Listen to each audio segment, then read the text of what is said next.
today. Hello, everyone. Marty Chinesky here, along with my good buddy Ken Brown. We are your host of Local Sports Wrap-Up. Today is December 4th, 2023. I haven't seen you in a week there, sir. How was your week? It was good. You looking good. Yeah, I got a nice trim and a dip. And Yeah, you looking good. I had big, I had a dinner date on Thursday. I had a dinner date on Saturday. I put the suit on, got to look good. Yeah. It was Arm good. piece, yeah. That's right. That's right. Had my arm candy on my arm. Yeah. Kimmy went. We had a good time. No, it's a good week, man. We saw some, I guess where football is dwindling down, high school and local, it's moving, it's gone, right? But then locally, we still got Michigan in the hunt, and Wolverines play Texas. No, they play Alabama. Alabama in the Rose Bowl. Yeah, that's going to be a long travel for Alabama. They don't travel. Like, whenever they play a Big Ten team, like they played Michigan State the one year, they would travel, they'd play in Dallas. They play in the stadium there, where it's a neutral site. They don't come up here. No, they get beat up coming up here. Michigan travels well. I'm sure the Alabama fans will travel well. And that's kind of how that gets picked. It gets picked schools with money. That's right. What were you saying earlier? The four schools that are in? The four biggest schools: Texas, Alabama, Michigan, and then Washington. But Washington is the West Coast, and they got a really good quarterback. So I think once they picked Texas, they had to pick Alabama. Unfortunate part for Michigan, I think that Florida State game would have been an easier game because they had the third-string quarterback in. Same reason they probably didn't really want that team to be in it. But I guess go blue. And you got a few weeks to. It's a New Year's Day game. Yeah. Where's the other one? One's in the Rose Bowl for Michigan and Alabama. Where's the other one? Is it the Sugar Bowl? Is it in Texas? Not sure. Sugar Bowls would be in New Orleans. Sugar Bowl would be in New Orleans. Right? Yeah. And then I didn't. That's where I'll be. That's where you'll be. That's where I'll be. We're going New Orleans New Year's Eve. Oh, if you could catch a game, that'd be cool. Yeah. No, it should be good, man. And it'll be good to have football. The hard part, too, though, is if you remember last year, Michigan got the easier draw, right? TCU, everybody thought that. Theoretically. Yeah, and then TCU gave them their hats. So maybe it's good because they won't sleep on Alabama. That's the one thing they won't do. No, they won't be able to sleep on them. They're going to be ready and prepared. And I think it's like kind of Harbaugh has had his issues with the NCAA and all that. So now they just make him play the toughest team. And those kids will earn it. So go blue, man. Yeah, you got to think Georgia's bummed. First loss in 29 games or whatever. Yeah. Hey, kind of like Belleville. Yeah. I did get a text from you saying, had we seen that, we should have seen that coming. Yeah, we should have seen that coming. We didn't see Belleville losing, so more of the same. Yeah, it's right up our alley. We were right there. We could have put a couple things there and there. Right there. We could go to the Rose Bowl or something. A little wagering, we would have known. We did have some football action locally, though. The Wyandotte, the Peanut Bowl champions came. There's 3 division in Peanut Bowl. There's freshman, JV, and varsity. Yeah. And the Wyandotte won the JV. The Wyandotte Indians. They're the Wyandotte Indians. They won the JV level with a 32-6 score over the Southgate Vikings. Yeah, and I think cool thing about a small town, right, or a smaller town, is that on the way in we see 35 parents and their kids in the lobby waiting to go to the city council meeting. Which is right behind us, by the way. Our studio's on the 3rd floor. The council chambers are right behind this wall behind us, and they are going to acknowledge the Wyandotte Indians JV for winning the Peanut Bowl. No, that's cool. Totally cool. All those kids, I gave them high fives when I walked in and told them congratulations. They seem stoked. They seem stoked. Maybe that bodes good for the high school team. Sure. Because that is the feeder system. If they can keep all those kids together, and they said that was the 10 and 11-year-old division, so figure in the next 6 years, next 6 years or so, they should be in high school. Yes. On the varsity level. And I don't know if the coach can wait that long, but he definitely got something in the making. It's a start. There were 2 other divisions, and Grosse-Ile seems to be the powerhouse in peanut football because they eliminated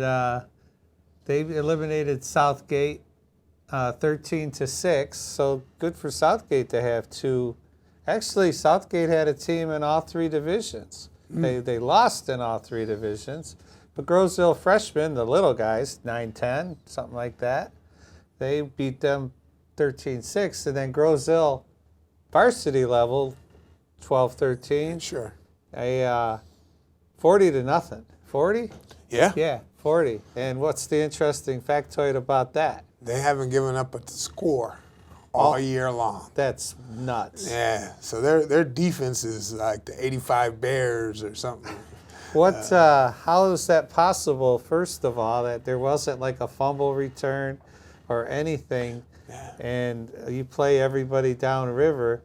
That means Wyandotte, who won the Peanut Bowl, that's the wrong level. That's the varsity, Yeah, that's the wrong level. Yeah, but still, take nothing away from that's a heck of an accomplishment. And I'm sure as a coach, by that 5th or 6th game, you're like, you know what? We're not giving up any points today, you know. But so you're going to make sure that you can continue to, shut people down. The thing that I wonder is when we were in Little League football, it was this thing called 18-point rule. So after you get up 18 points before the game, you got to take select players out. So it's generally the quarterback, probably your starting running back, probably your linebacker if he's not the running back, right? There would be about 6 or 7 kids that they would pull off the field, and you'd have to start back. The second string would have to get an opportunity to get in. Gotcha. But they make it a no-brainer because they would sit these kids like between the 20 and 30-yard line on the sideline so everybody can see them. They got a great view of the game. They're sitting there, but they can't go back in the game long as you're up by 18 points. Interesting. Yeah, so I'm sure that they got to have something just so the game stays interesting. It's got to be, I would imagine they have the running clock rule if they get up too far. So that makes the game go quicker, which would make it kind of easier to keep a shutout going. So they probably have that rule, but I like that you would pull some kids. But that might have got tossed as we got older because every kid has to play, and that's not true though. Yeah, I don't know. 4 We'll plays. have to check on that. Yeah, 4 plays here and there. We run next door and ask a couple parents as they're I getting. started to bring a kid up and say, "Hey, you want to go on TV for?" But whatever. But no, congratulations to the Peanut Bowl champs. Yeah, Grosse-Ile, like you division. said, they won 2 leagues, but Wyandotte Indians, they win JV, and that's a great deal. Very cool. And we have some basketball scores. Wyandotte, as we mentioned last week, the boys were getting started, and the girls are starting, I'm going to say, tonight, 4th or 5th. Tonight's the 4th. Tonight's tonight's the the 4th. night, baby. Yeah. I think the girls are starting tonight. But anyway, the Wyandotte took care of Grosse-Ile on the 28th, 69-48. Okay. So they were putting the biscuit in the basket, as they like to say. And then lost in double overtime to Thurston, 87-83. So that's a lot of points. Then we come up against Flat Rock. And rumor has it Flat Rock plays a physical game. But how physical, you may ask? How physical could they be? Wyandotte did not score a point in the first quarter. Wow. They went down, I think, 18 or 20-something to nothing in the first quarter. And then it took them to the 3-minute mark in the second quarter to finally record their first basket. And at the half, it was 31-8. So we got 8 in a quarter. Okay. And then in the second half, we outscored them by 4. But +4, as they would say, plus or minus, +4. That was the line, apparently. Yeah. But this game ended 49-29. Wyandotte took it on the chin against Flat Rock. And that was on 12-1. That was on the first, Friday night. Okay. Now, I have more context than when we talked about it earlier. Makes me feel a little better because we both agreed that, wow, that's not a lot of points, especially the first half. But if they won the game 69-48 And then they played a double overtime game. 87, 83. What date was that? That was on 29th. So 29, 2 30, days 2 days before.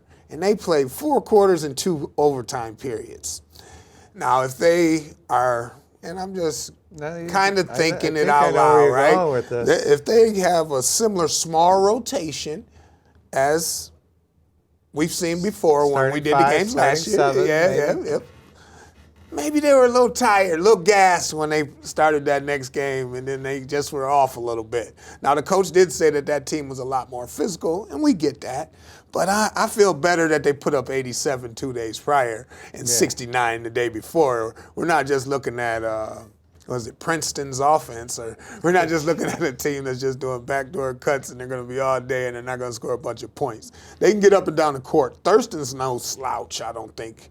Redford Thurston's normally decent. Yeah.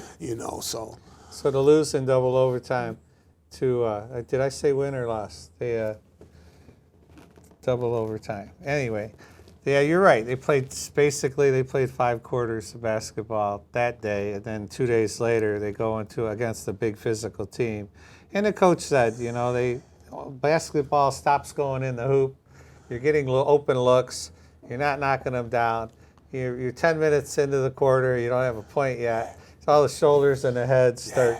Tough. Yeah, and then, And then you're down 20, can't get the ball to the hoop, and you're down 20. You write that one off. Yeah. But I'm sure Flat Rock's not in our league, so I'm sure it wasn't a Downriver League game. Sure. You're just setting up the schedule. Sure. And we can do that too, because tomorrow, Tuesday on the 5th, they're playing Trenton. Okay. That's a Downriver League game, For guaranteed that. And then on the 9th, it looks like, or the 7th, they're going to play Taylor. What are they calling them? The Griffins. They're calling themselves the Griffins now. And then on the 8th, I don't see nothing. The 11th, they play Riverview. Okay. So the Bears are going to kick it off into the season here. Here we go. Yeah. But I feel a little better. I think they're going to be fine, Coach. Yeah, it looks like they're going to have some. And that was a win, too, against Thurston. So we'll go from there. And then they do play New Boston on the 12th. So they play 4 games in the next week, and that's how their basketball season goes, right? About 30, 35 games. Yeah, you get some running, yeah. And the girls are kicking it off as we speak. Or no, they play tomorrow against Grosville, yes.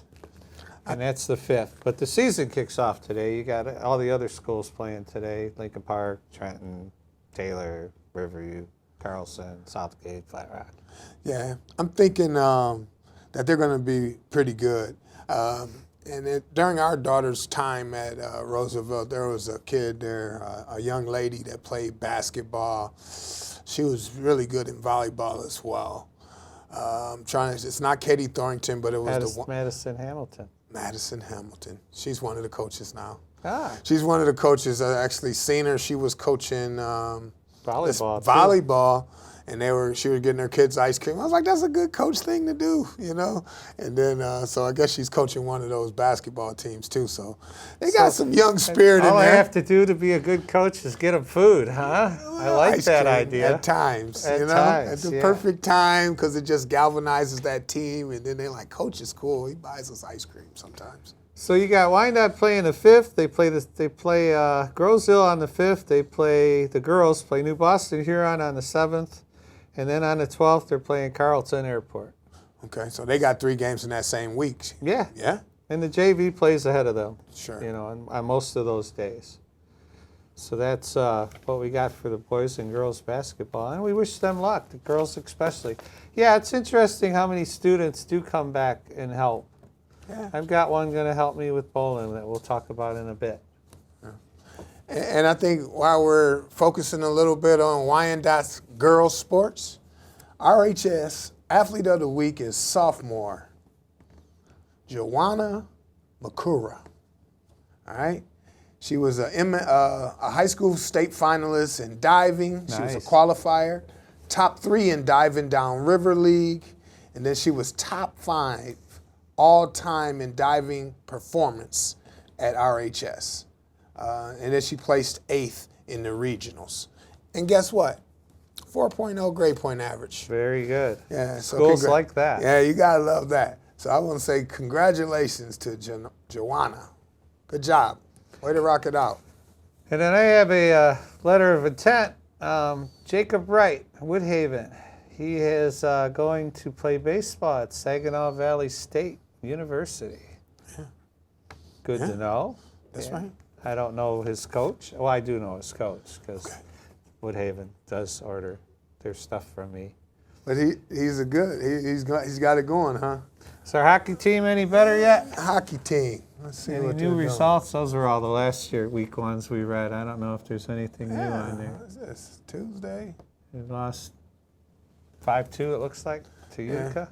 Yeah, Utica. They played Utica on the 28th of November, and they lost 2-5. And they were making that West Coast trip to like Grand Rapids and Muskegon and all those places. And Friday on the 1st, they actually played Muskegon Mona Shores, just like you said, and they lost 5-1.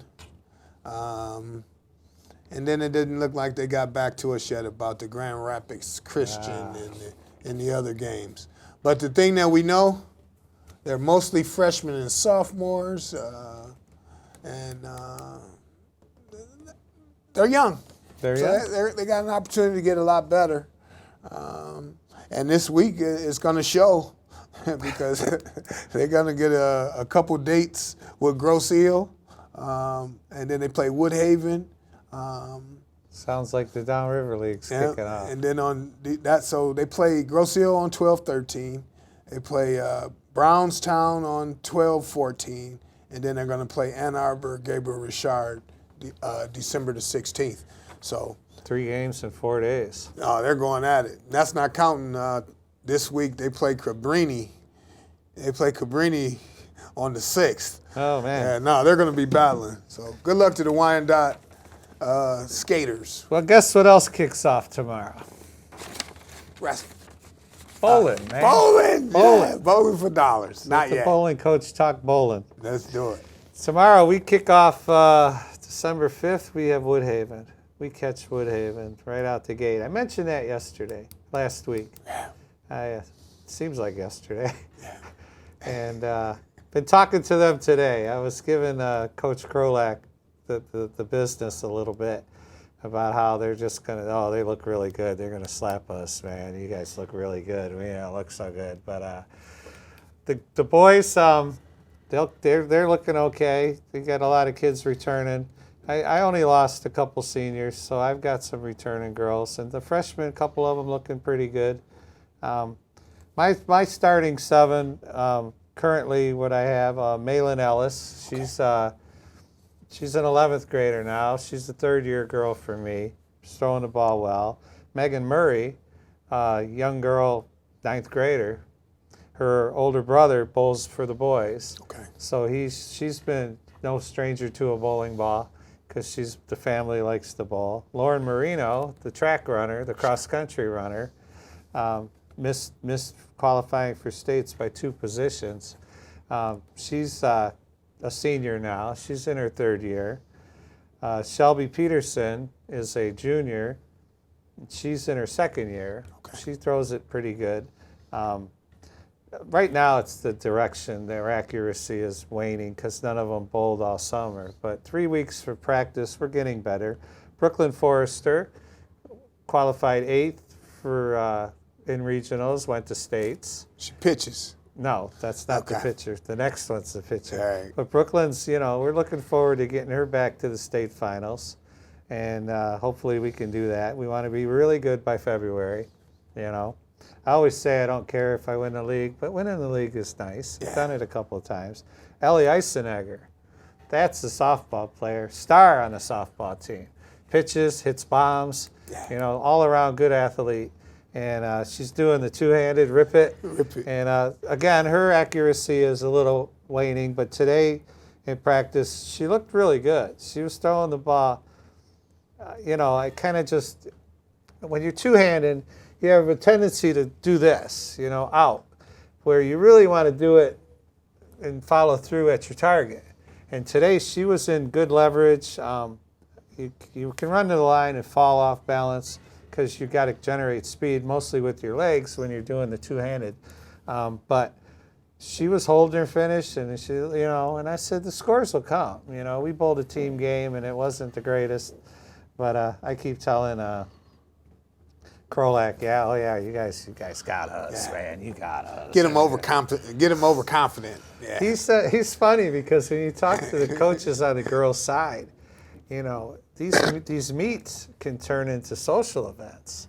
They're sitting there at the table in between shots, and they're cracking jokes and having fun, and you're in your own little 6-man table, and the teams that and he says. I said, you think your girls might want, they haven't beat us in 3 years, and he's got a few seniors now.